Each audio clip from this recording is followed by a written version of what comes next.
And welcome to today's webinar, Automated Data Labeling, the Power of Going Programmatic. I'm John Marini, Director of Growth here at Snorkel AI, and I'll be your host for today's event. And now it's my pleasure to introduce our presenter, Braden Hancock. Braden is a co-founder and head of technology here at Snorkel AI. Before Snorkel, Braden researched and developed new interfaces to machine learning systems in academia at Stanford, MIT, and Johns Hopkins, and in industry at Facebook and Google. And now I'd like to hand the presentation over to Braden. Thanks, John. And yeah, as you said, I'm one of the co-founders here at Snorkel. Been working on this technology in various forms for a number of years. And today we'll be looking at a specific aspect of it, and the sort of automated part of data labeling that is enabled by programmatic labeling specifically. And we'll compare that to a number of different techniques that automate different pieces of labeling in different ways, but with some different effects. So to set the stage first, it comes as no surprise, I think, to anyone who's practiced ML in the real world, but contrary to popular, I'd say, situations in academia where you start by downloading the complete data set and you're ready to go and you've worked on your models, in most real world situations, the big bottleneck ends up being the training data, knowing what training data you need, and then figuring out how you're going to get it, and then getting it and making sure it's clean enough and accurate enough and large enough and enough in all the other ways that you need it to be. And whereas model architectures, infrastructure, basically, if you have an internet connection, you can be, pulling down the latest, greatest state-of-the-art models or hardware in minutes typically. So this is what motivated the Snorkel project originally, and a lot of the research that we've done over the past few years, or 5 or 6 years, I guess now, was recognizing that training data is so often the bottleneck. And why is it a bottleneck? I would posit that it's largely because the predominant way of labeling data up to this point has been manual labeling, which has just some fundamental limitations. It's slow, it's expensive, it's inefficient, it scales very, very linearly with human time, and that adds up quickly, and especially if you need doctors or lawyers or other sort of specialized knowledge to do labeling. There's lots of reasons why you end up getting limitations here. And that's, I'd say, why for many years, this isn't a new idea. People have wondered, what can we automate out of this? Are there ways we can make manual labeling more efficient, or automate certain aspects of it so that this can become a less slow, less expensive, or more efficient process? Then the question, of course, becomes, what can or should you automate? On the one end of the spectrum, you can automate too much. You can try and literally lift yourself up by your bootstraps. I guess not literally, but as close to that as you can come. Where this is like hoping on artificial general intelligence to take us home. Somewhere in the process, the human needs to be involved. Obviously, there needs to be a place for the human to input their domain knowledge, what they know, and get that into the system. And we're just looking for a better way to do that. On the other hand, you can automate too little. You can sort of improve around the edges, little things here and there that make manual labeling more efficient. We'll look at some of those techniques, and those often do help. It's, many of them are even sort of, I'd say, low risk, just a net benefit, but just small, not transformational. They keep fundamentally the same interface of manual labels one by one. And so there are limits on how much they can do. And then the sweet spot in the middle, that Goldilocks zone where we'd like to be, is with just the right amount of automation, you can keep the human still very much guiding and driving the process, but the computer can assist in various places and ways to give you larger order of magnitude size gain in terms of labeling efficiency, as well as some 0 to 1 important benefits I'll mention as the talk goes on as well, if you can get this right. So I mentioned this a little bit at the beginning. This is something that we've been very interested in for years now at Snorkel, and before the company existed, as researchers at Stanford, exploring different techniques here, and I'll go over some of those today. So I've mentioned in the title of the talk, and already teased a couple times, this idea of programmatic labeling, and I'll go a little bit deeper into this down later on in the slides, but just to kind of present the high level idea up front so you can tell what it is that we're comparing to. With manual labeling, you're collecting labels one by one, and you can make that efficient in different ways, try and collect more relevant labels, or help the user save a few clicks around that labeling, but you are labeling one at a time. With programmatic labeling, the idea is that we're going to instead capture the reason behind the label. We're going to collect labeling rationales, or port in or reuse or wrap other resources that may have knowledge in them that's useful to your task. So you're going to end up with labeling functions, which now can affect the labels of many documents, hundreds or thousands of documents at a time. And that's one of the sort of step changes that enable that Goldilocks zone I mentioned, where you can get much more dramatic improvements and gains, and that's because you are changing the interface fundamentally. So outline of the rest of this talk, we're going to look a little bit more first at these manual labeling plus techniques, as I call them, and then programmatic labeling, and then a few real world applications to make it real. And we'll finish with some Q&A. So starting with manual labeling, traditional manual labeling, I already mentioned some of the issues around scalability. I think that's clear. There are some other issues as well that aren't necessarily always obvious on the surface, but once you begin working with them, or as we've had the chance to do, see how this is being done across many different industries and companies, other things begin to jump out as well. Issues around adaptability. You need to change your label schema, add another class or divide a class or something. And because your labeling process is entirely manual, your relabeling process needs to be entirely manual again. We've seen customers have to, prior to adopting a programmatic approach, pay the same labeling cost a second and third and fourth every time that something changes. It never gets any cheaper for them or easier, because it's a very hands-on kind of one at a time process to label. Expertise I mentioned. If you have limited number of people who can do labeling, your options are limited for how you can parallelize this. So even if you have the funds and ability to do crowd worker labeling, to bring in like a pool of either strangers on the internet, if your data is totally nonsense, or even trained contractors, there can be limits there in terms of expertise.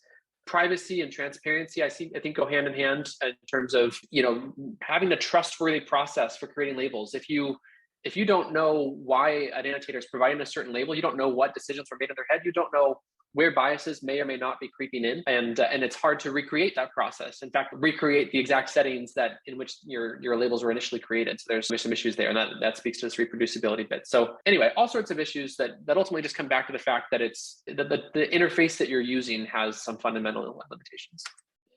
Now, one way that people looked at improving this, automating something in this process, is with model-assisted labeling, or sometimes called pre-labeling.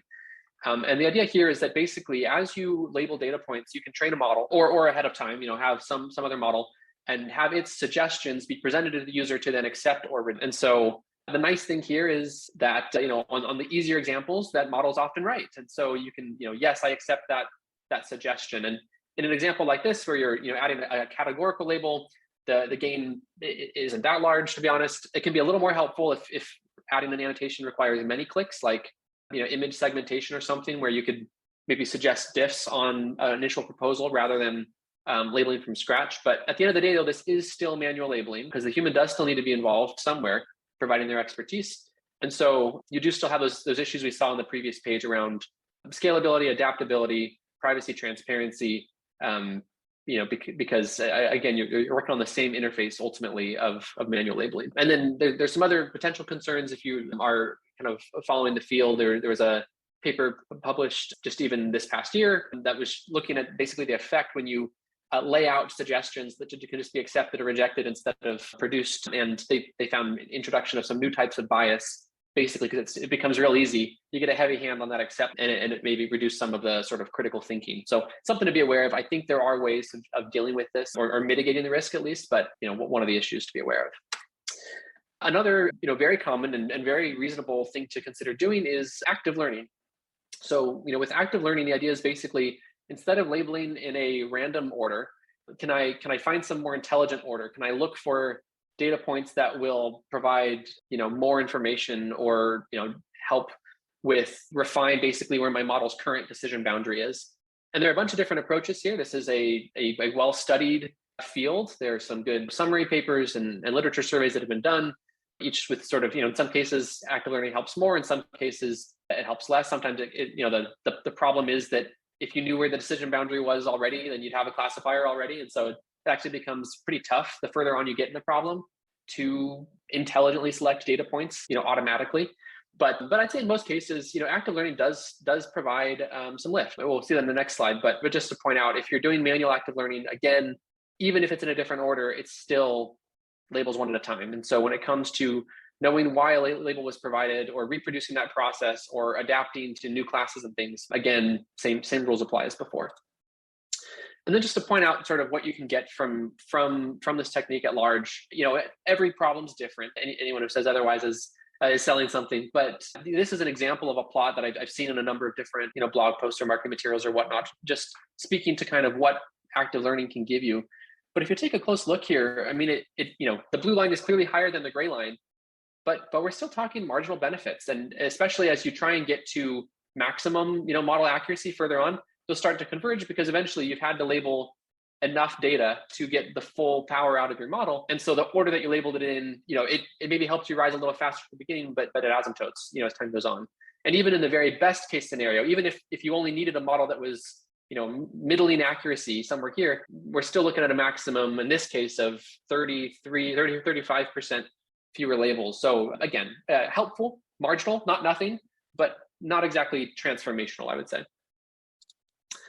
So let's contrast this now with this idea that I teased a bit at the beginning, which is what if we take a different interface altogether and we go programmatic with our labeling? And so once again, programmatic labeling is this idea that instead of collecting labels, we're going to collect labeling functions, labeling rationales, anything that we can basically convert into a function. And you can convert a lot of things into functions. I can say, speaking from experience here, that then can label data based on your human intuition, based on what the human provided, but now at a much larger scale and in a way that now has that information made explicit in source code, which can be inspected, which can be reused, things like that.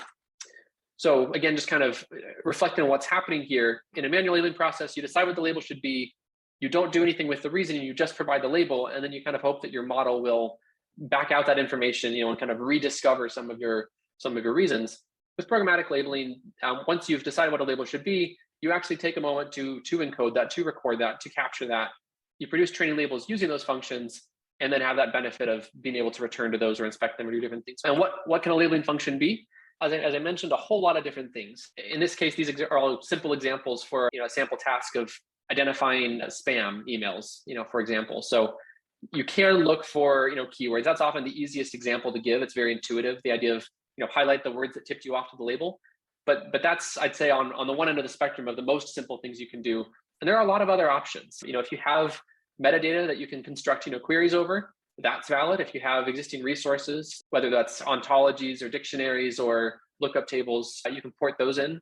And even if they're not going to be available at test time, at this point, we're just creating a training set, not features that we can guarantee are going to be available for our model at the end. And I'll go over that a little bit more in a slide or two. Legacy systems also can very much be wrapped up and tossed in. You don't need to discard your old system just because it's not full quality, even if it's not good enough to be your final classifier. If it has some signal, if it's better than random, you can still use existing labels in the same way, third-party models, et cetera. So you'll notice some of these things even are reusing, you could say, manual labels or other models. The important thing is though now that these are discrete, they're separated. You can toggle them on, toggle them off. You can identify what's helping, what's hurting, what's introducing bias, what's not. If you have something that's untrusted or you have come to have reason to believe it's untrusted, you don't need to toss out all of your work so far. Just turn off that labeling function, but you can continue on, keep all the rest of any work you've done to encode domain knowledge about your problem. And again, these are just some examples, and these are all examples for a text case, a document-centric case, but same rules apply for a lot of different modalities. We've seen this, and applied ourselves, Snorkel, to long text, short text, conversations, information extraction, sequence tagging, images, video, time series. I believe I've seen audio. I haven't done it personally, but if you can label it, you can programmatically label it, and it ends up being a fairly robust technique. The types of labeling functions you're right will certainly change based on the data type, but again, if it can be expressed as a function, then to speak a little bit to the very common question of, okay, if I've got rules that could label my data, how's that different than just making a rule-based classifier? And it's a very reasonable thing to ask, because this can start to feel in some ways like, didn't we do expert systems back in earlier decades, kind of before machine learning had its heyday? But there's an important difference here, and that is that our inputs are yes, functions or rules or heuristics, things that are more deterministic and inspectable. But ultimately, we're going to take the votes of these labeling functions and combine them. So in some cases, there'll be conflicts and disagreement, and we're a little less certain of those examples. In other places, there'll be double or triple or more agreement, and we'll be more confident of those. But at the end of the day, what we get from this is training labels for a portion of our data set. We don't have to label every example, and we don't have to manually decide when and where and how to break ties between different functions. What we do with Snorkel is automatically learn in an unsupervised way when and where and how much to trust these different LFs to create these confidence-weighted training labels, which you then use to train a model. At the end of the day, you are training a machine learning model, which can take advantage of self-supervision and foundation models and semi-supervised learning and active learning and a lot of other techniques. Basically you can have you have your cake and eat it too, and that your inputs are these very direct interpretable objects, these functions, but your output is still a powerful model that can fit the form factor that your service needs, or deal with a long tail of exceptions where rules are often brittle.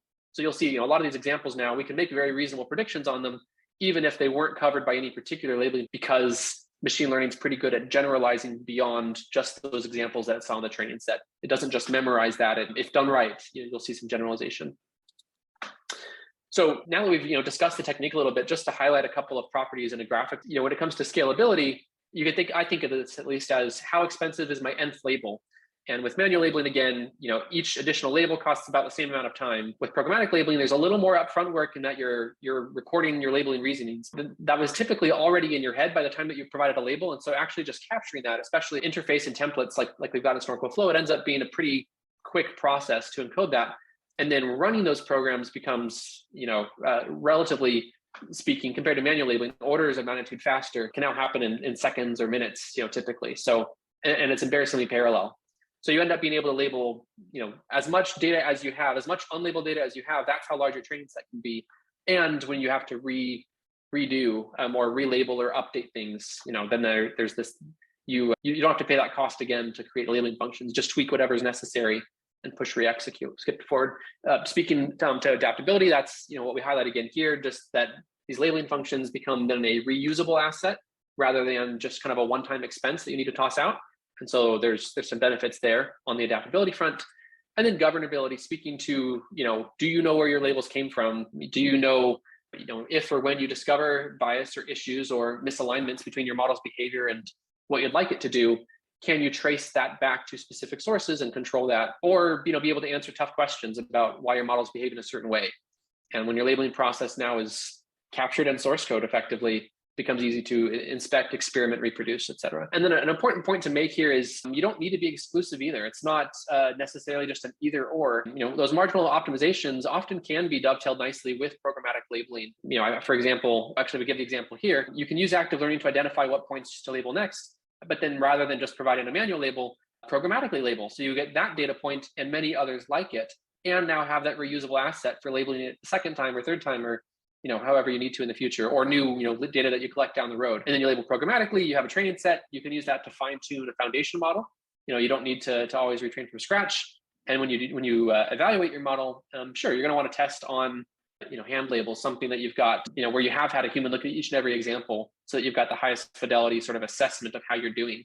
So, all these different techniques, that a lot of actually what I do at Snorkel is making sure that, we can always recommend best practices and have empirical evidence and theoretical evidence to back it up for why and how these different techniques are compatible and can kind of be best. And then obviously what we're doing now at Snorkel is no longer just research and publishing papers, but building a platform based on years of experience, observing how this is done and what makes it tick, and how to make it most accessible. If you want to find more about the platform, definitely recommend you head to our website, snorkel.ai/platform. But a lot of different features, not just around, take what was done in code and make it no code, because you can do, both on the platform. There's a comprehensive SDK, and I've seen customers do fully programmatic or notebook-based pipelines in addition to fully UI-based. But there's also just a lot you can do around guidance, guided error analysis, specific workflows, specific tools that can lead you more quickly to understanding what the next most relevant thing for you to do to improve your model's performance would be, whether that's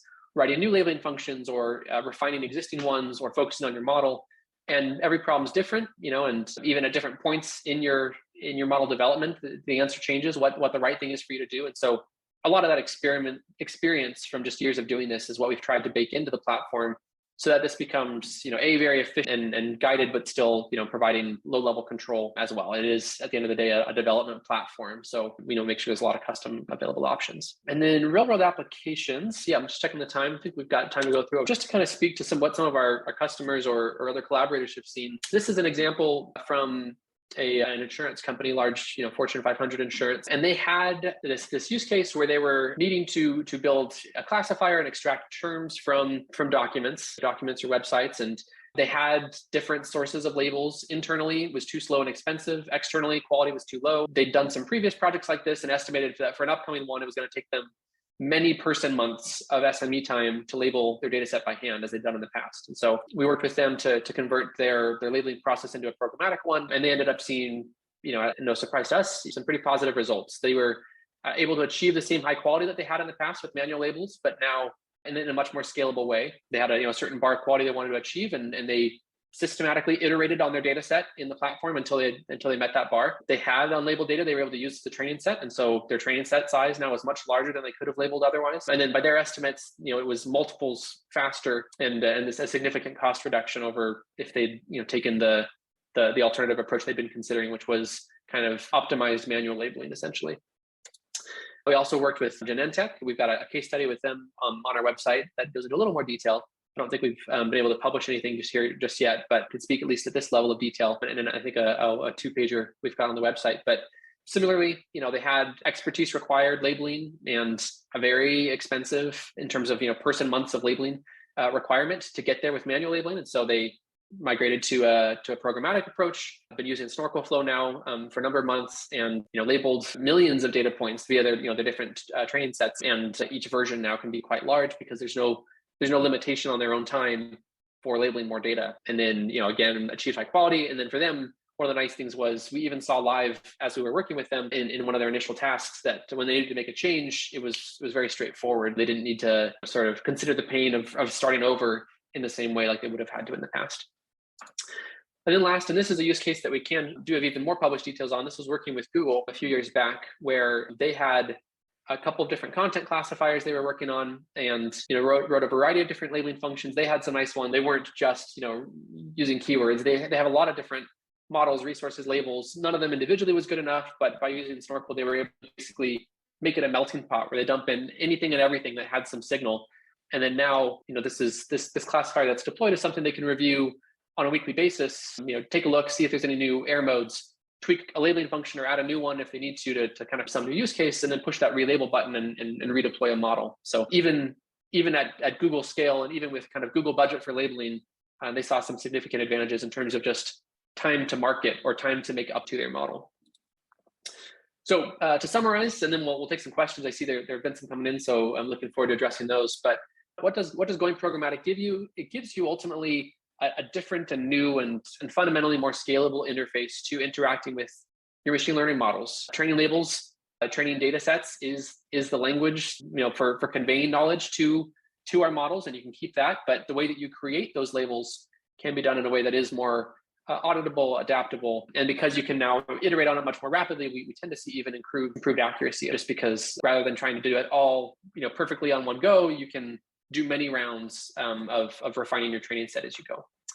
So in terms of what happens next, we'll take some Q&A. If you're in more detail and maybe on a use case that's closer to something that you're considering, you can request a demo from our website, tell us a little bit about your use case, and we can get in touch about setting that up. We're also on social and post regularly about different blog posts or use cases or new features that we're adding to the platform. And then I believe we'll be sending out a post-event survey. So we'd love to hear your feedback on what you found helpful here, or what you'd like to see more of in the future. So with that, I will pause, and I'm happy to take some questions. Great. We have a lot of questions coming in, Braden. I'll start you off with, we had several questions around, does programmatic labeling work for image, video, 3D point, cloud data, or is this a text-only feature? Yep, great question. So, and I think I mentioned this lightly at one point there, but it's, when all the examples are text, it's easy to kind of think that it's limited there. But any ML problem, any data modality that you could apply manual labels to, you can programmatically label. It changes the type of LS that you write. So, with text, it's nice that you can point to individual words, and individual words have meaning. Obviously, that's not the same when it comes to images. Individual pixels don't have meaning in the same way.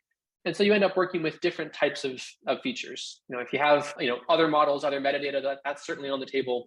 But even for indicating features in images, you can start to indicate the relevant parts of the image, or there are some nice models that have basically allow you to do text queries over images, and there's some similarities that allow you to basically search for concepts at a certain level, and that only works, I guess, for some domains where such a model's been made. But I'd say we've even just personally applied Snorkel with collaborators on chest x-rays, medical data. We did some scene graph detection, so identifying different real world events happening, people doing different activities We've done video. There's some news like broadcasts and identifying different segments in news. So yeah, the LFs that you write look different. Maybe we'll rely more on other resources or just different ways of indicating a relevant feature. Maybe even using the representations from pre-trained models as the features that you can then comment on or look for similar features in other examples with. So the platform today, Snorkel Flow,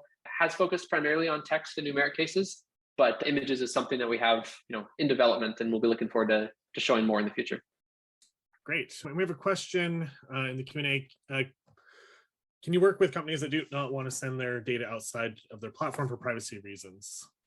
Yeah, totally. So there is a cloud hosted option for those that want that convenience, but we've also done on-prem and even air-gapped, no internet connection whatsoever. So as far as Snorkel Flow goes, it's all containerized. It's something that we can spin up or others can run, with like a Kubernetes config that we can send along. And there's a number of different form factors you can take. But from a technology standpoint, the nice thing is now that you're not having to loop in other labelers. You can do all the labeling in-house because one or two experts can now label millions of data points, because it's just those labeling functions which are then applied, and that can happen entirely internally. And actually, we've even seen some cases where even though it's their own data, a company doesn't want humans to be looking at the vast majority of the data, so they'll inspect a small subset that's been cleared or anonymized in different ways to write labeling functions, but then the bulk of their training data is labeled in a sort of totally eyes-off way, where only the labeling functions ever see the data. You get back basically just a matrix of which ones voted where, and that creates labels for those data points, which you can then train a model on. So that's kind of, I'd say, a rare kind of exceptional case, but anywhere along that spectrum, is definitely viable. I don't know if there's a generalizable answer for this question, but I think you'll have an answer, Braden. For a new use case, how many data does it take for you to have a working model that can be labeled, that can be labeled at a great accuracy? Yeah, I mean, every problem is different. Every type of task, every set of desired output. Some tasks have, I'd say, totally separable ground truth, where like the classes truly are distinct, and a human could give you a definite answer on what the label should be. Others, it's fuzzier, and even two annotators on the same project will disagree. So, as with most things in ML, it depends. But I'd say that typically what we'll see is we encourage, and the platform in general encourages in different ways for you to train your first model as soon as you possibly can, whether that's with a seed set of labels that you already have, if you're migrating from another approach, or by creating a single LF for every class just to give you kind of a base. Train your first model, and then from that point on, let everything be error analysis driven. Don't waste time labeling just sort of in general, hoping that more data in general will help your model.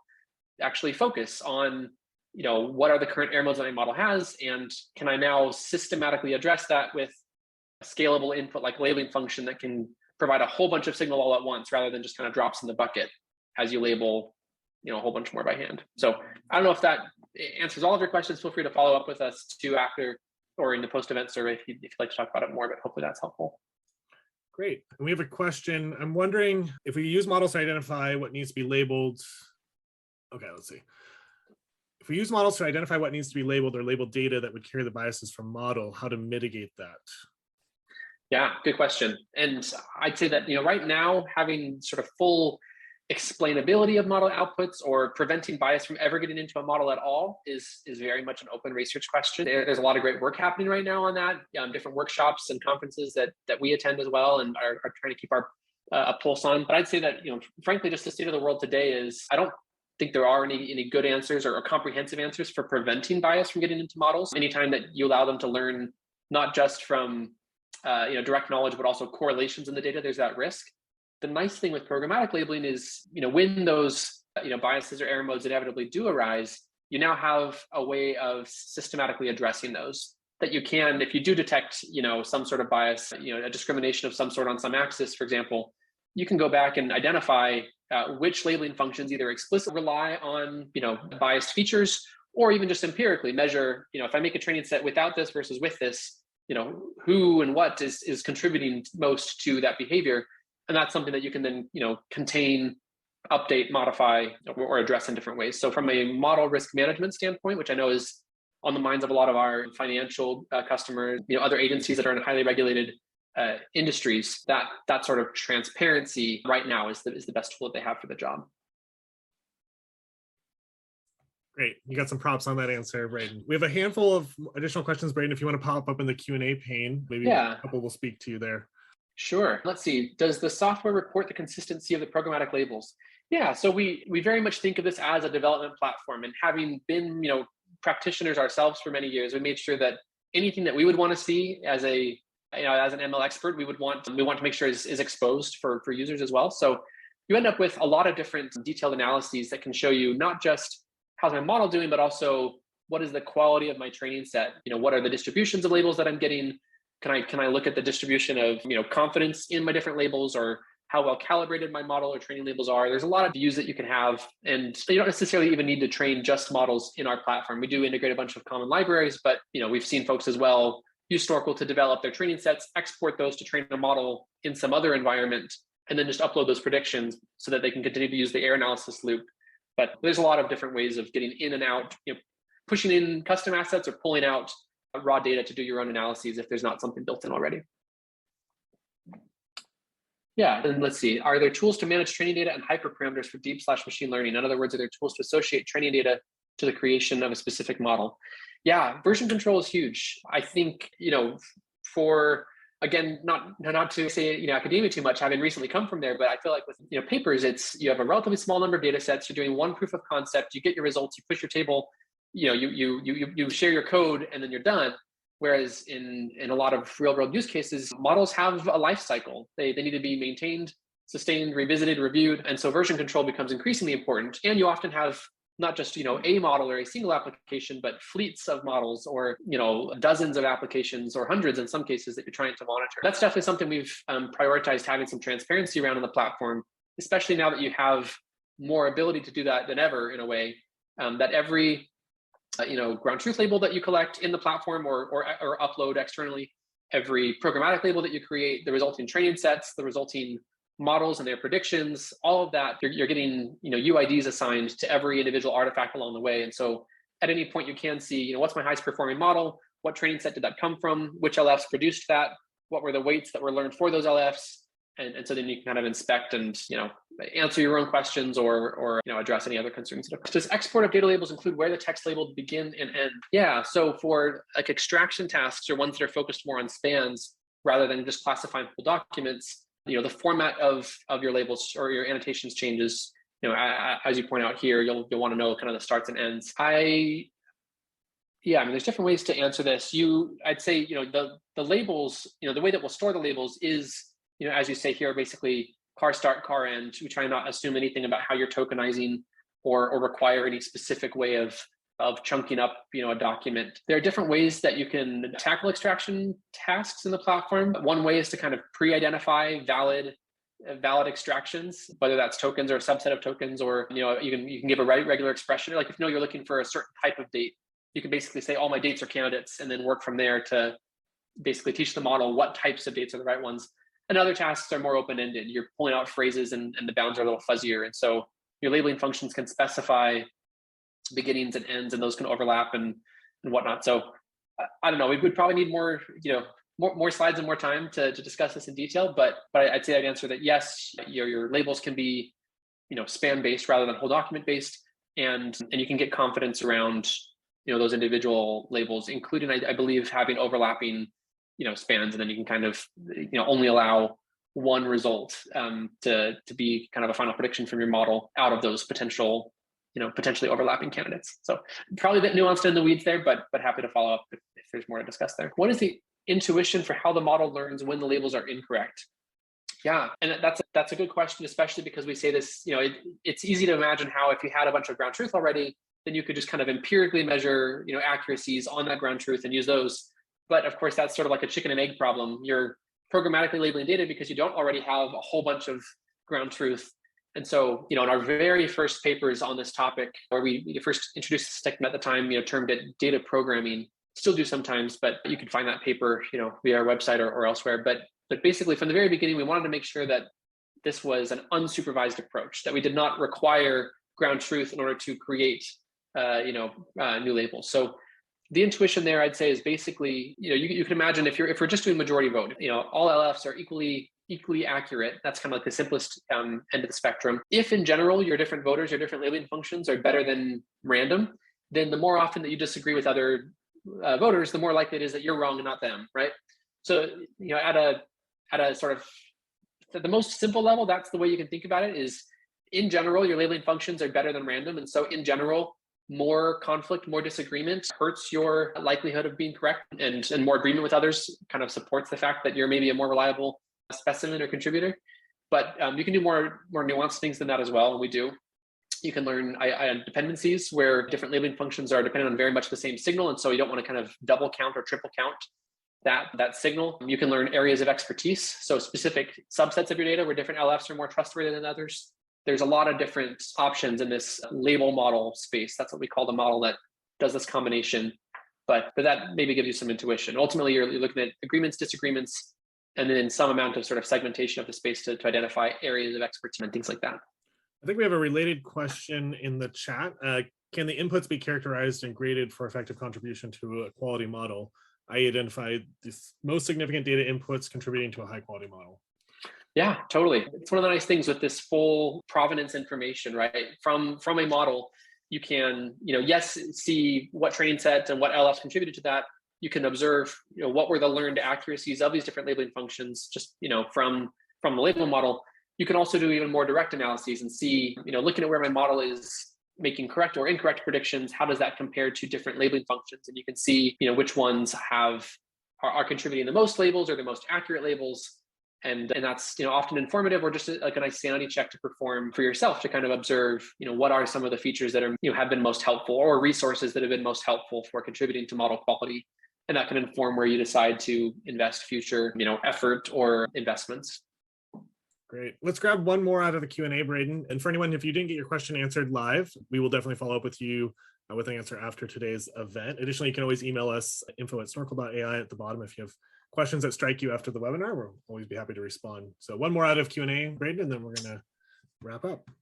Yeah, and this one says, reducing ambiguity and considering contextualization are hard to manage in NLP world, especially when dealing with a multi-language. What can you tell us about that, and how do you address them?